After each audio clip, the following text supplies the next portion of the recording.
Assalamualaikum warahmatullahi wabarakatuh. Perkenalkan, nama saya Nur Fitriana, NIM 70200119042. Saya akan menjelaskan tentang membran plasma. Nah, membran plasma adalah sebuah barrier atau penghalang yang memisahkan antara daerah ekstraseluler dan daerah intraseluler.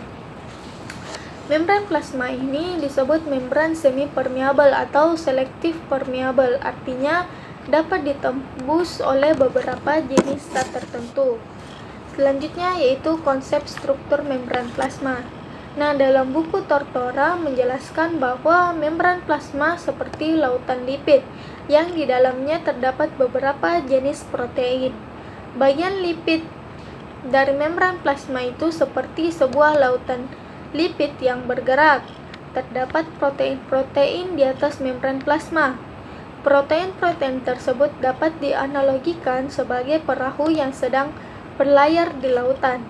Dan terdapat pula protein yang masuk ke struktur membran plasma. Nah, protein-protein ini dapat dianalogikan sebagai pulau-pulau yang ada pada lautan. Teori yang menganalogikan membran plasma ini ialah fluid mosaic model. Nah, selanjutnya yaitu komponen dari membran plasma. Membran plasma terdiri dari dua lapisan lipid atau bilayer lipid. Bilayer lipid tersusun atas fosfolipid atau yaitu fosfat tambah lipid. Fosfat adalah bagian terluar dari membran plasma yang bentuknya bulat-bulat. Lipidnya ialah buntut dari fosfolipid yang berada dalam membran plasma. Kenapa bentuknya seperti ini? Yaitu kenapa lipid menghadap ke dalam, lalu kenapa fosfat menghadap keluar? Itu karena lipid itu hidrofobik. Hidro artinya air dan fobik yaitu fearing atau takut terhadap air. Nah, daerah intraseluler dan ekstraseluler itu kaya akan air.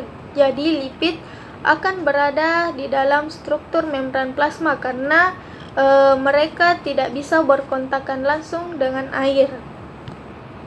Kebalikan dari lipid, fosfat itu hidrofilik. Hidro artinya air dan filik itu suka air.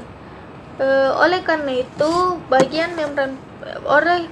bagian fosfat merupakan bagian terluar dari membran plasma karena dia suka berkontakan langsung dengan cairan pada intraseluler maupun ekstraseluler. Selain itu, lapisan bilayer adalah lapisan amfibatik, yaitu memiliki dua kutub, yaitu bagian fosfat itu bersifat polar dan lipid nonpolar. Selanjutnya yaitu komponen protein dari membran plasma. Di teori fluid mosaic model ada protein yang dianalogikan sebagai perahu di permukaan dan ada protein yang dianalogikan sebagai pulau yang dimana dia masuk ke dalam struktur membran plasma. Protein yang berupa perahu tersebut dinamakan protein periferal dan protein yang berperan sebagai pulau dinamakan integral protein. Nah, di atas integral protein ini terdapat glikoprotein. Gliko itu karbon dan protein itu yaitu protein itu sendiri. Demikian penjelasan dari saya. Kurang dan lebihnya mohon dimaafkan. Assalamualaikum warahmatullahi wabarakatuh.